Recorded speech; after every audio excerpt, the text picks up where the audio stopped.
नमस्कार, मैं हूं सुनील मौर्य। आप देख रहे हैं लोकनायक न्यूज। मध्य प्रदेश में इस समय हाल ही में हुए उपचुनाव में आपने देखा एक बड़ा चेहरा मैं जिनसे आपको मिलाने वाला हूं। 2015 में राजनीति में आई, पॉलिटिकल साइंस से एमए करने के बाद राजनीति में अपना भविष्य आजमाया और सबसे पहले ही चुनाव में जनपद का चुनाव जीतकर भिंड जैसे बड़े शहर की जनपद की अध्यक्ष रहीं।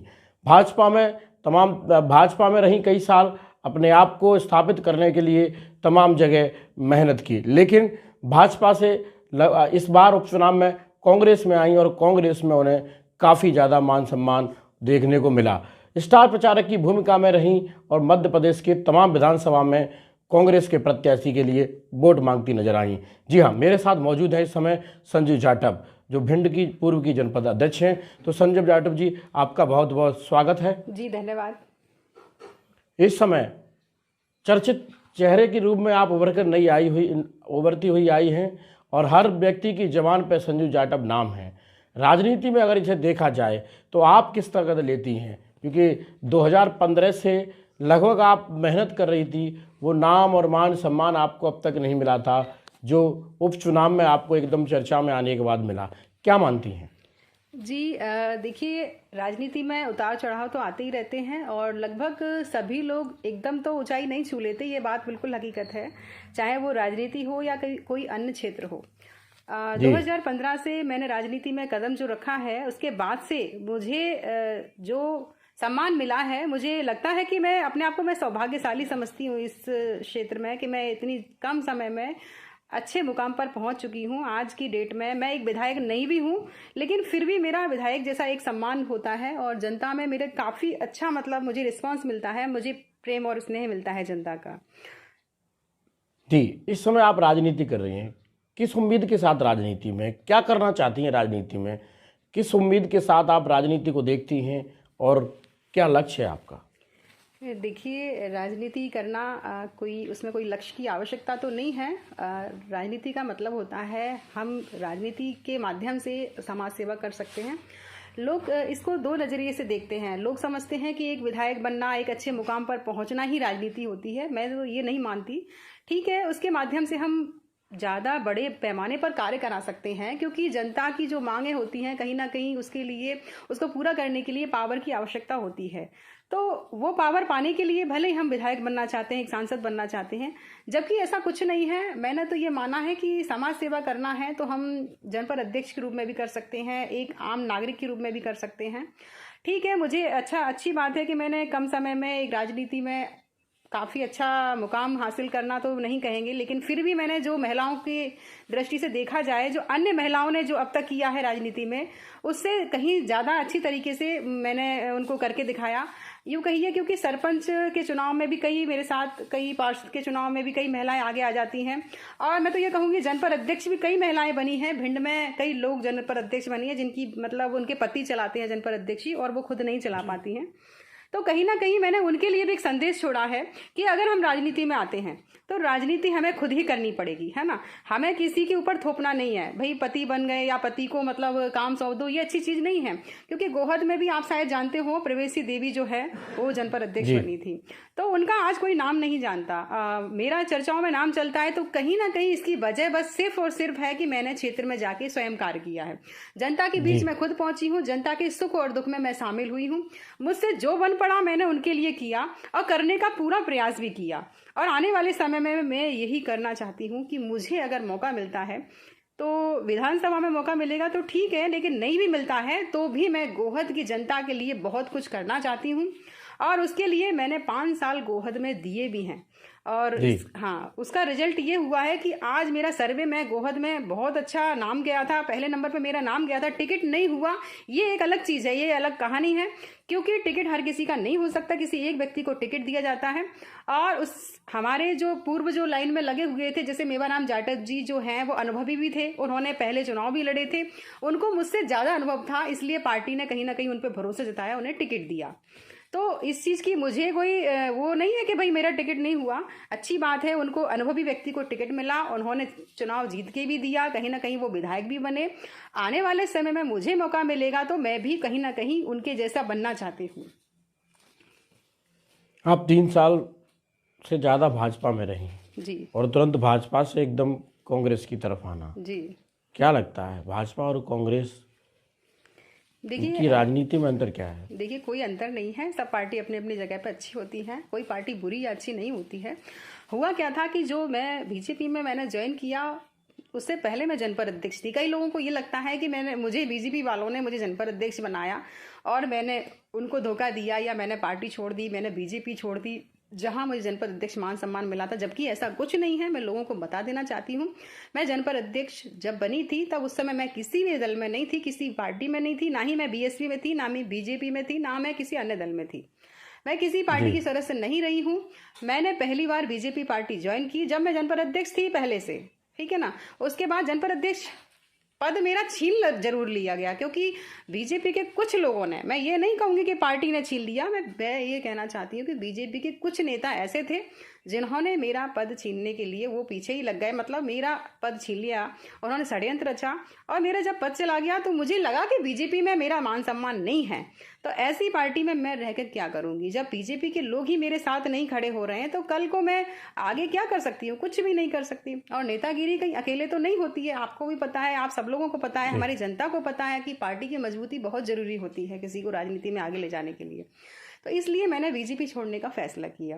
अब आप इसको गलत लें सही लें, मुझे कई लोग कहें कि आपने भी धोखा किया, मैंने कोई धोखा किसी के साथ नहीं किया है। मैंने स्वयं जो निर्णय लिया है बहुत सोच और विचार कर लिया है।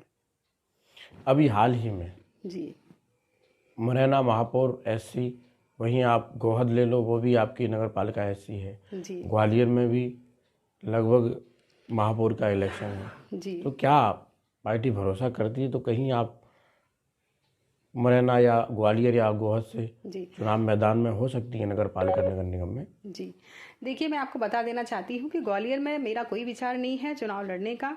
रही बात गोहद के लिए, तो गोहद में मेरा ठीक है, मेरी जनता मेरे साथ है। कहीं ना कहीं मेरा टिकट नहीं हुआ तो जनता की ये कहीं सहानुभूति भी मेरे साथ है। उनको भी लगता है कहीं ना कहीं मौका इनको यहाँ मिलना चाहिए।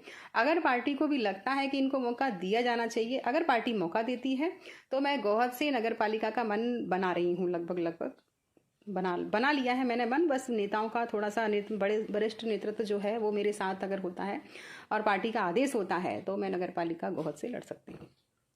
और वही हाँ, और मुरैना की बात करें तो मुरैना के लिए तो बहुत ही मुश्किल है, क्योंकि मैं भिंड जिले में राजनीति करना चाहती हूँ। जी, वहीं उपचुनाव में आपको काफ़ी जगह तमाम प्रत्याशियों ने अपने अपने समर्थन के लिए बुलाया जी और आपने सबके लिए जाके घर घर जाके वोट भी मांगे। जी बिल्कुल। लेकिन उसके बाद कांग्रेस क्या कहीं आपको बड़े लेवल पर देखना चाहती हैं? कांग्रेस देखना चाहती है कि संजू जाटव एक चर्चित चेहरा बन चुका है तो कांग्रेस में मुख्य बॉडी में उन्हें स्थान दिया जाए?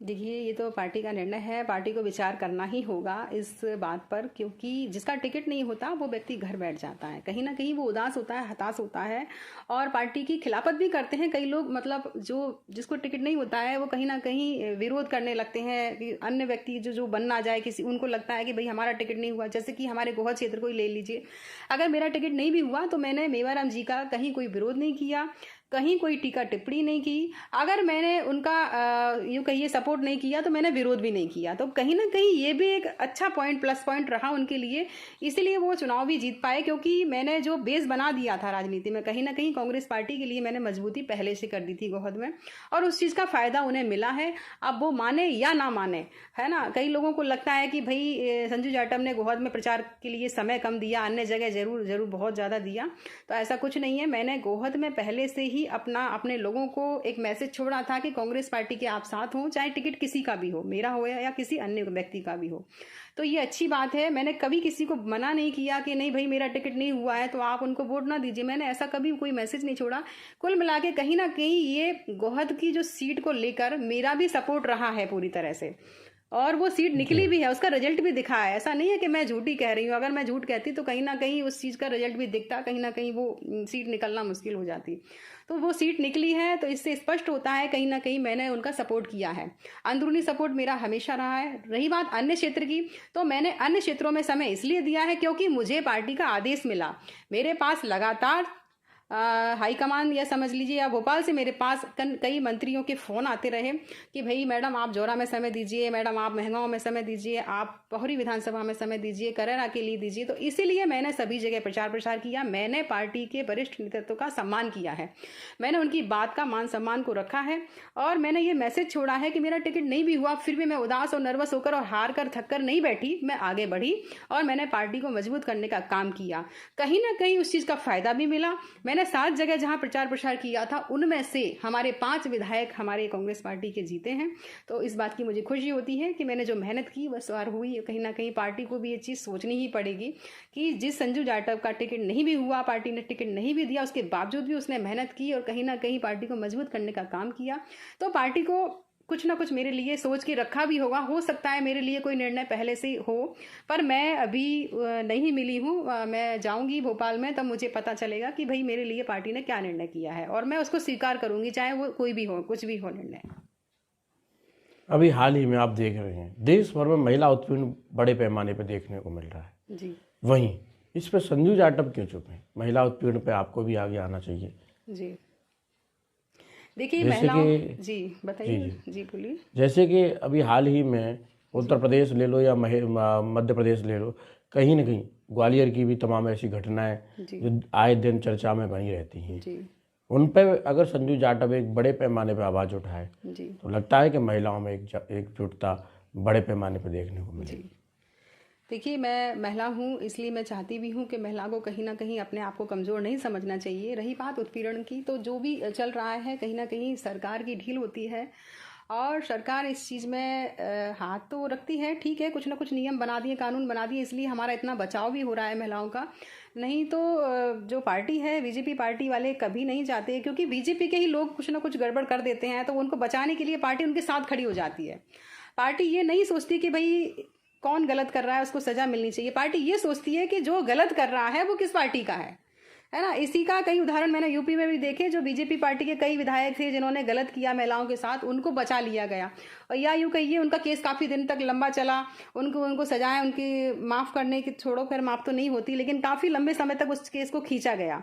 तो कहीं ना कहीं ये बीजेपी पार्टी वाले नहीं चाहते कि उनके लोगों को सजा मिले, वो नहीं चाहते कि महिलाओं को मान सम्मान मिले। और वो तो मेरे साथ हुआ भी था, आपको भी पता है कि मेरा जनपद अध्यक्ष पद जो गया था, कहीं ना कहीं मेरे मान सम्मान को भी ठेस पहुंची थी और पार्टी ने मेरा कोई साथ नहीं दिया था।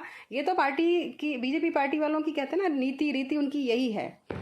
तो इस चीज़ में तो खैर हम बाद में बात करेंगे। और रही बात आगे आने की, तो मैं तो हर क्षेत्र में आगे आती हूँ और जनता के साथ हूँ, चाहे वो कोई भी क्षेत्र हो, चाहे वो महिलाओं का क्षेत्र हो, बच्चों का हो, बालिकाओं का हो, कोई भी हो।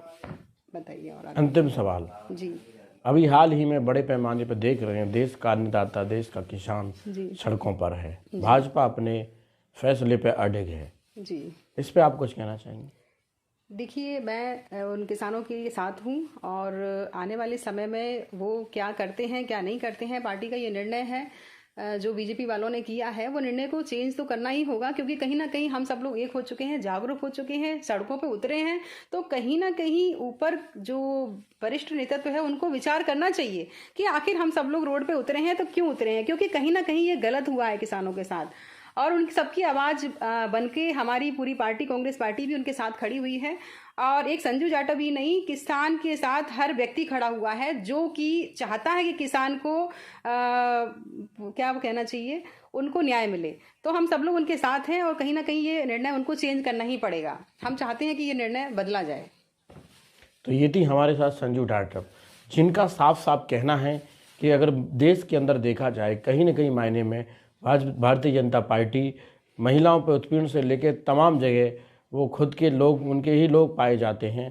तो भारतीय जनता पार्टी केवल पार्टी के लोगों का बचाव करती नजर आती है, वहाँ न्याय की व्यवस्था पूर्ण तरह कहा जाए उनके अनुसार तो दिखाई नहीं दे रही है।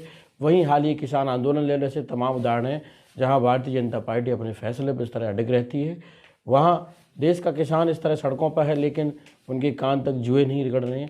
तो ये आप इस समय समझ सकते हैं कि भारतीय जनता पार्टी देश के अंदर किस तरह से देश के लोगों के प्रति अपनी भावनाएं रखती है। तो आज के लिए आपने समय दिया, मैं उसके लिए आपका बहुत बहुत धन्यवाद।